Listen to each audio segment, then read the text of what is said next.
শিক্ষা হয়ে গেছে, এখন আর কারোর সাথে মিশার ইচ্ছা নাই। মানুষ যে পরিমাণ রং দেখাইছে, আমার রুচি উঠে গেছে।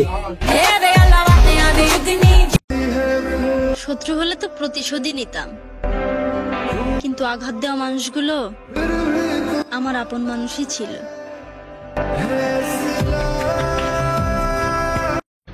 দ্বিতীয়বার সুযোগ মানে বিশ্বাসঘাতকতা, কারণ সময় বদলায়, মানুষের চরিত্র না। আমারে সাপে কামড়ালি, সেই সাপের গলায় পাড়া দিয়ে হলেও 1 সেকেন্ডের ভিতরে সেই সাপের দিয়ে বিষটা তুলাই নিতাম। কিন্তু আমারে কোনো সাপে কামড়ায় না, কামড়ায় আপন মানুষ, তাদের ভালোবাসার বিষ দাঁত দিয়ে। তাই ক্ষমতা থাকলেও তাদের কিছু করতে পারি না। তাদের প্রতি ক্ষোভ না এসে আসে শুধু ভালোবাসা। বুকে জড়ায় ধরতে ইচ্ছা করলেও তাদের বুকে জড়ায় ধরতে পারি না, কারণ তারা মানুষই না, মানুষ নামের সর্বনাশা।